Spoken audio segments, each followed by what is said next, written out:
The president of Venezuela, Nicolás Maduro, led on Thursday a meeting of the High Command of the Bolivarian Revolution with the officials elected on the regional and legislative elections of May 25th. Colombian social and political groups continue for the second day a national strike in support of the referendum promoted by Gustavo Petro's government. The civil defense in the Gaza Strip denounced the Israeli occupation forces for launching attacks with prohibited weapons against the Al-Buraish refugee camp in central Gaza, where they killed at least 23 Palestinians. Hello and welcome to From the South. I'm Alejandra Garcia from teleSUR studios in Havana, Cuba. We begin with the news.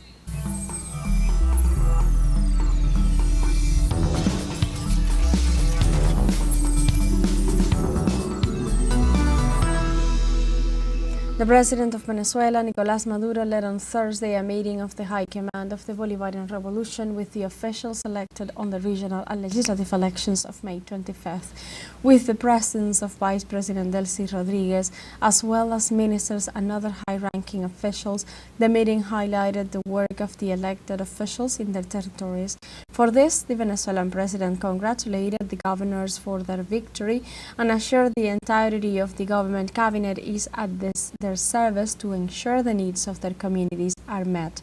Furthermore, the head of state highlighted how results signify the rebirth of a new union for all Venezuelans without discrimination or distinctions, a new age that can only be achieved through revolution. Y el pueblo está de pie. And the people are standing, happy, working.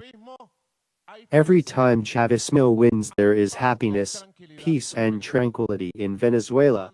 When the ultra-right and the extremism half raises its head and feels a little bit of power,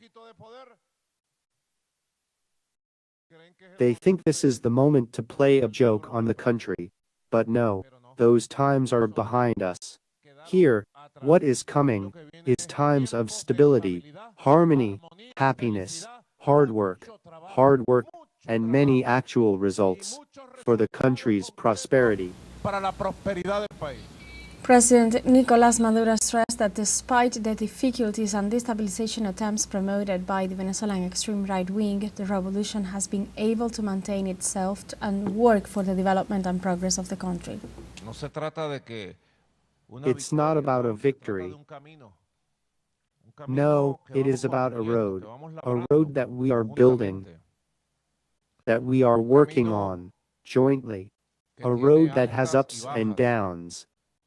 But it has been demonstrated that the Bolivarian Revolution has the capacity to navigate,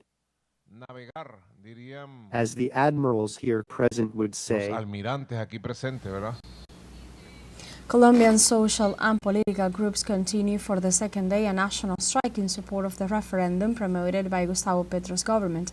Those mobilized carry out sit-ins, rallies and diverse cultural events in support of the government and the popular consultation. During the day, an open town meeting will take place in Bogota at Bolivar Square, which is a constitutionally recognized process of debate among a group of citizens. The 48-hour national strike began on Wednesday with rallies in several of the most important cities of the country, such as Medellín, Cali, Barranquilla, Bucaramanga, Tunja, and Bogota.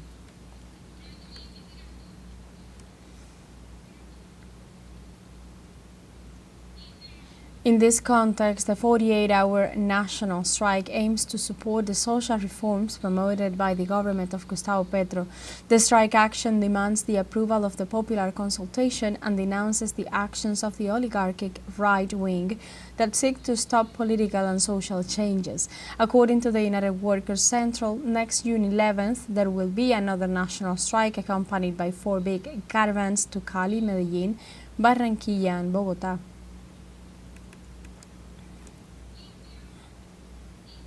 In Mexico, the electoral silence came into force ahead of Sunday's June 1st judicial elections. The National Electoral Institute reported that citizens may reflect on the direction of their vote during this time. In the next 3 days, authorities do not allow the holding or broadcasting of meetings or public acts of campaigning. Citizens are summoned to the polls to elect positions in the Supreme Court of Justice, magistrates of the Court of Judicial Discipline, Superior Chamber of the Electoral Tribunal, and of the regional chambers of the Electoral Tribunal of the Federal Judicial Power, circuits, district judges, and positions in local judicial powers.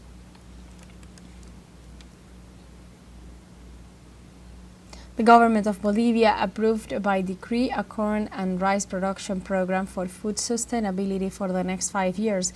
The Ministry of Rural Development and Lands announced that the support program guarantees the raw material procurement for the work of 9 industrial grain plants, which will cover the production of 268,000 tons of corn and 78,000 tons of rice.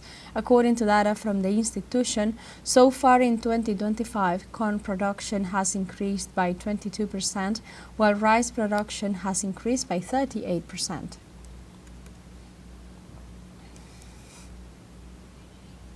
The President of Brazil, Luiz Inácio Lula da Silva, handed over a housing settlement in the south of the country for landless families belonging to the Landless Workers Movement (MST). The head of state, accompanied by a group of ministers, handed over the land in the municipality of Ortigueira, located in the region of Campos Gerais, Paraná. The settlement, comprising up to 10,000 hectares, was set up so that more than 1,600 families can settle and expand their agricultural and livestock production. Now, under the name of Maila Sabrina, the MST, in view of their struggle and resistance, described the handover as a victory for both the community and the MST.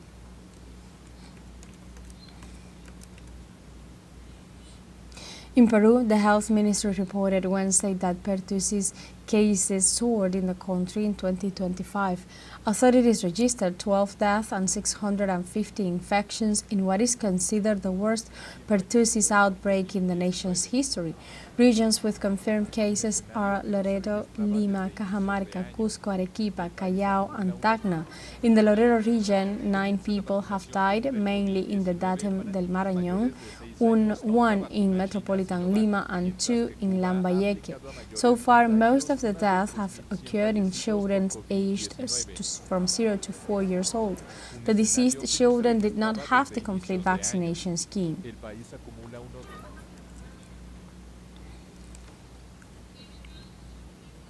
And now we have a short break coming up, but first remember you can join us on TikTok at teleSUR English, where you'll find news in different formats, news updates and more.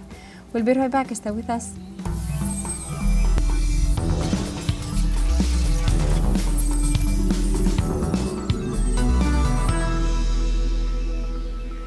Welcome back to From the South. The government of China condemned the decision announced on Wednesday by U.S. Secretary of State Marco Rubio to revoke visas for some Chinese students.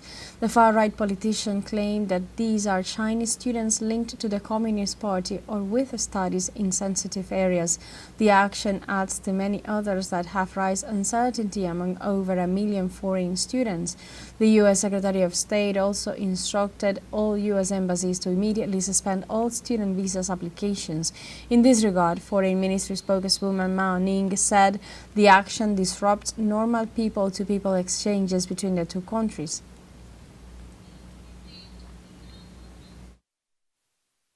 The U.S. unreasonably revoking the visas for Chinese students under the pretext of ideology and national security severely infringes upon the legitimate rights and interests of Chinese students and disrupts normal people-to-people exchanges between the two countries. China firmly opposes it and has protested to the U.S. over the decision. This politically motivated and discriminatory move exposes their hypocrisy over freedom and openness and will further damage the image and reputation of the U.S. itself. On Wednesday, Canadian ambassador to the United Nations Bob Rae described President Trump's offer for Canada to benefit from the Golden Dome project as a mafia extortion, after stating that his country does not accept blackmail or bribes of any kind. Bob said on his social media that in certain contexts, Washington's proposal would be qualified as mafia extortion. The U.S. president announced that he would offer his northern neighbors free membership in the Golden Dome in exchange for Canada agreeing to become the 51st state of the Union. The Golden Dome is a highly contested project which several governments say will contribute to sparking a nuclear war.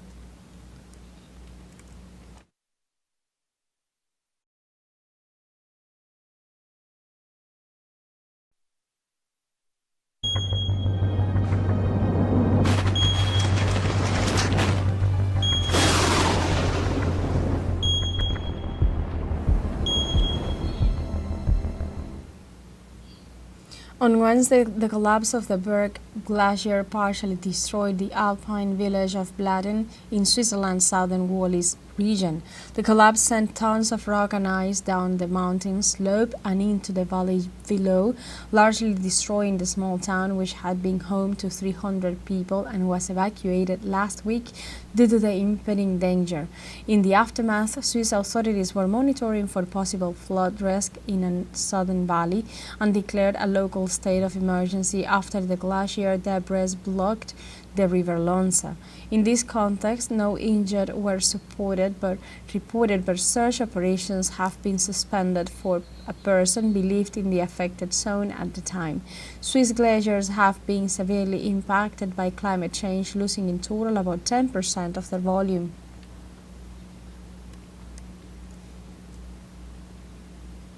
In Vietnam, the government warns over the importance of natural disasters prevention as the rainy season begins. Authorities registered at least 29 dead or missing people since the beginning of 2025 in natural disasters. In a statement, Prime Minister Pham Minh Chinh called on ministries to keep emergency personnel focused on responding to the risks and effects of heavy rains. Disaster management services confirmed that in 2025, landslides destroyed at least 67 houses and affected more than 2,300 buildings.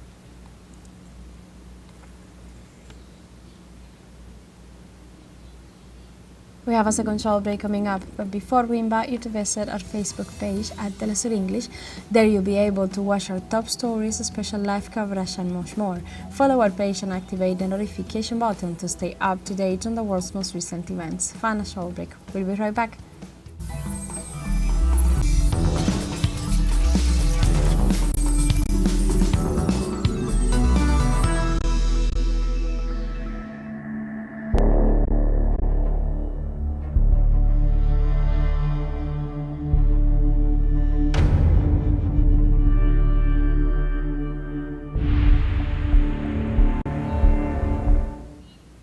Welcome back to From the South.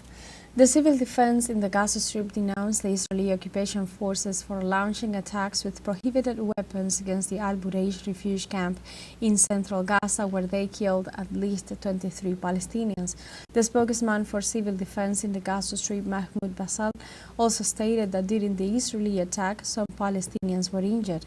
Health authorities denounced Israel for the destruction of the health system, hospitals and healthcare centers, in addition to condemning the shortage of supplies and medicines following Israel's blockade and restrictions. Since October 7, 2023, the number of killings has risen to more than 54,249 and the number of injuries to more than 123,492.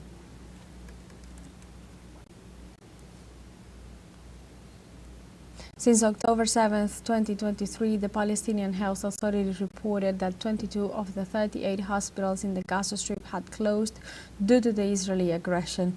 The Ministry of Health of the enclave stated that only around 30 primary care centers are operational and that 50 operating theaters and 25 oxygen stations have been destroyed.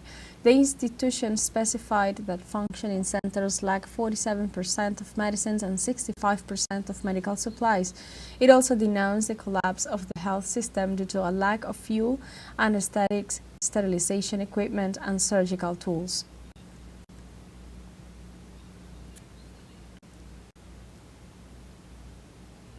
In this context, the Palestinian Ministry of Health announced that the treatment for cancer patients had been suspended due to a shortage of medication caused by the Israeli blockade. The ministry stated that 11,000 cancer patients are experiencing catastrophic health, economic, and social conditions. The ministry also urged the international community to demand that the Israeli occupation authorities allow Palestinian patients to travel abroad for treatment and permit the necessary medication to enter the Gaza Strip.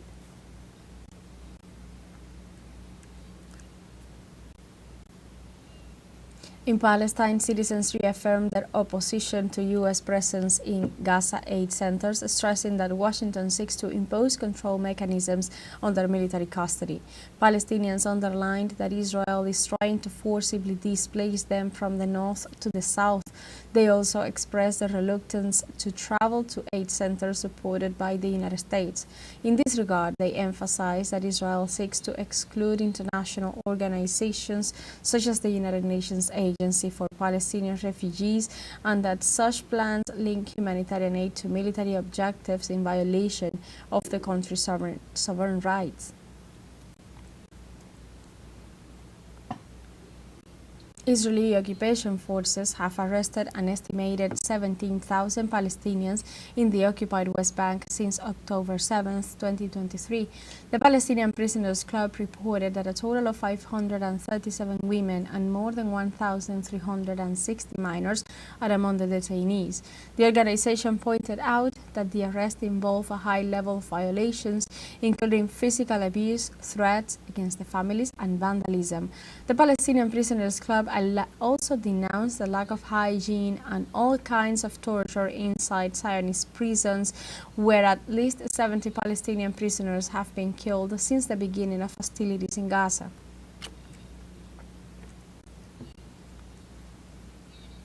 During a United Nations Security Council session in New York on May 28th, the permanent representative of Palestine, Riyad Mansour, broke down in tears while describing the critical humanitarian situation in Gaza. Visibly shocked, Mansour appealed for international aid in response to the tragedy affecting thousands of Palestinian children and families, describing the situation as unbearable for any normal human being.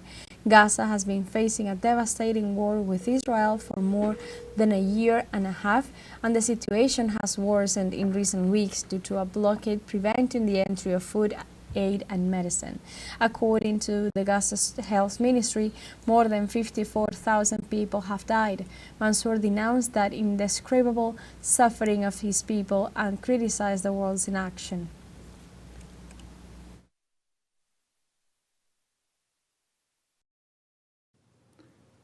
Since Israel broke the ceasefire in March, over 1,300 Palestinian children have been killed and around 4,000 have been injured. These are children. Children. And still, a war against barbarism. Children. Dozens of children are dying of starvation. The images of mothers embracing their motionless bodies, caressing their hair, talking to them, apologizing to them. This is unbearable. How could anyone tolerate this sorrow?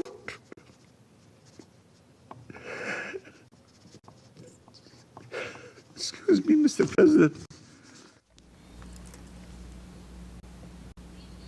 In the United States on Thursday, students, faculty, and activists held a demonstration outside Harvard University's commencement ceremony to condemn Israel's genocide in Gaza.